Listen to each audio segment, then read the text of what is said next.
چغې مې اسمان ته رسېدلې دي، اوښکې مې ګریوان ته رسېدلې دي، او تا ته مې چې پټې پټې وکړلې ها کیسې جانان ته رسېدلې دي. چې د انقلاب پر انجو تورې کړئ دا تورې سترګې، د انقلاب پر انجو تورې کړئ دا تورې سترګې، یارانو زلفې په اوږو انقلابي واړوئ، او د باجزنو د بلزن ښه په نرۍ پویه کړئ، د میخانې د کونج جامونه په سا کې واړوئ، او نایي خانې بند کړئ، ډمان په سمه لار راکش کړئ، دغه ینګ وړکي لا پوډرو لا سرخي واړوئ، او دا څو بې ننګو قبایلو ته ناستی پکار دی، که نه منل بیا یې په زور په بدماشي واړوئ.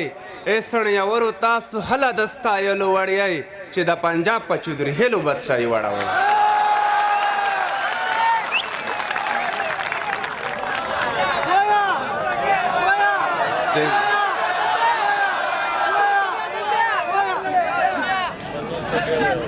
چې د انقلاب پر انجو تورې کړئ دا تورې سترګې، یارانو زلفې په اوږو انقلابي وړوئ، او د باجزنو د بلزن ښه په نرۍ پویه کړئ، د میخانې د کونج جامونه په سا کې واړوئ، او نایي خانې بند کړئ، ډمان په سمه لار راکش کړئ، دغه ینګ وړکي لا پوډرو لا سرخي واړوئ، او دا څو بې ننګو قبایلو ته ناستی پکار دی، که نه منل بیا یې په زور په بدماشي واړوئ. ای سړیورو تاسو هله د ستایلو وړ یئ چې د پنجاب په چودرهیلو بدشاهي واړوئ. بغیر لتا د ګلو رنگ اخ بغیر لتا د ګلو رنگ اخ ماتې پیالۍ او سوي بنګ اخ بغیر لتا د ګلو رنگ اخ ماتې پیالۍ او سوي بنګ اخ او ګوته یې خولې ته کړه ویې ویل صبر وکړه ګوته یې خولې ته کړه ویې ویل تا خو راوړي دي لونګ اخ دې بې ننګه او بې پته نړۍ شیخ ستا د نیازبینې خولګۍ ننګ اخ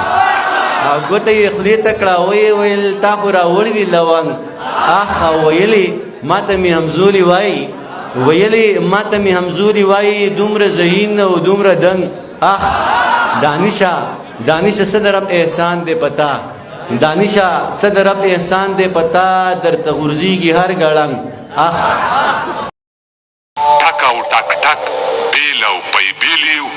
دا د خپل ټوپک ویشتلی یو غلبیل یو دا منو چې شته بچو کې بې بچو یو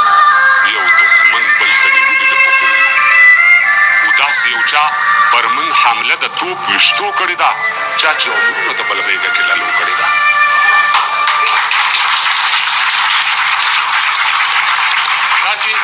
یو چا پر موږ حمله د توپ ویشتو کړې ده چا چې عمرونه د بل غېږه کې للو کړې ده. له صبر پرته ورته هېڅ بې صبري نه ده پاتې، زموږ حکومت ته بله لار د بري نه ده پاتې، خود به چارواکي په کړو غوږونو ساه اخلي د چا سیاست چې د پردي لمره رڼا اخلي. خو منو چې ته وا موږ کور بدۍ هم لرو، خو بیا په جنګ کې ډېرې ښې اتلولۍ هم لرو. دا یو اعلان وکړه او ته راته ګوښې ته کښېنه چې سر ستا او مال زما دی تماشې ته کښېنه.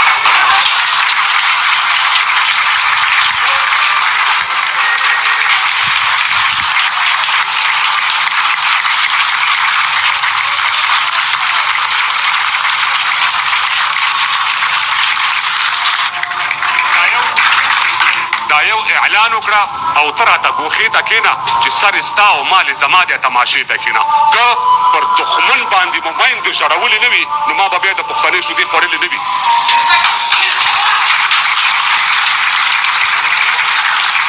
که پر دښمن باندې مو میندې ژړولې نه وي نو ما به بیا د پښتنې شودې خوړلې نه وي. که د دښمن سر مې رانه وړو کونړي لاسو کې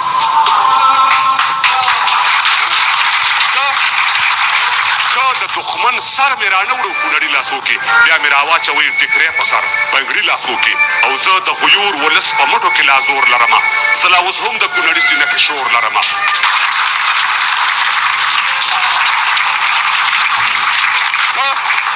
د غیور ولس په مټو کې لا زور لرمه زه لا اوس هم د کونړي سینه کې شور لرمه. و زه تر ملتان او پانیپت د هرې تورې خان یم،